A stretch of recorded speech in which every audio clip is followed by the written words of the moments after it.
রাজধানীর পল্টনের শারমিন একাডেমিতে শিশু নির্যাতনের মামলায় স্কুলটির ব্যবস্থাপক পবিত্র কুমার বড়ুয়াকে গ্রেপ্তার করেছে পুলিশ।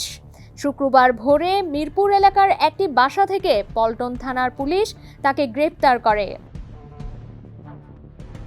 ঢাকা মহানগর মতিঝিল জোনের পুলিশের সহকারী পুলিশ কমিশনার হুসাইন মোহাম্মদ ফারাবী গ্রেপ্তারের বিষয়টি নিশ্চিত করেছেন।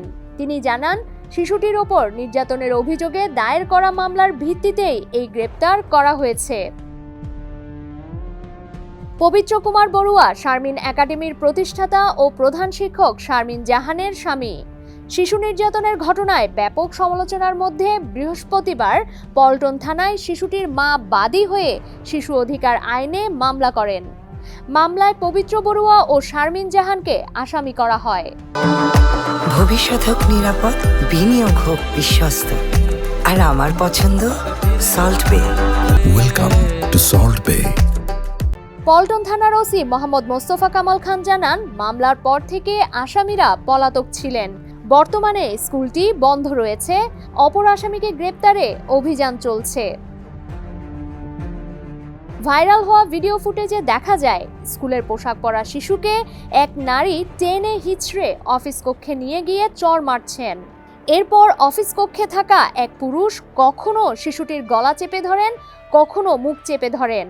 ভয়ে আতঙ্কে শিশুটি কাঁদছিল। তখন ওই নারী হাত ধরে শিশুটিকে আটকে রাখছিলেন।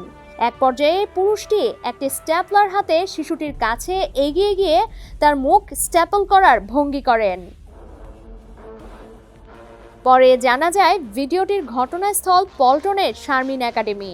ভিডিওতে থাকা নারী হলেন প্রধান শিক্ষক শারমিন জাহান এবং পুরুষটি স্কুল ব্যবস্থাপক পবিত্র কুমার বড়ুয়া।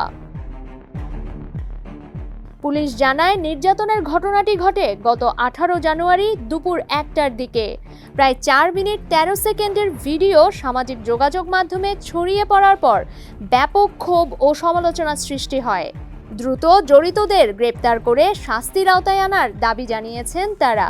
সেই সঙ্গে অভিভাবকদেরও সচেতন হওয়ার পরামর্শ দিয়েছেন অনেকেই।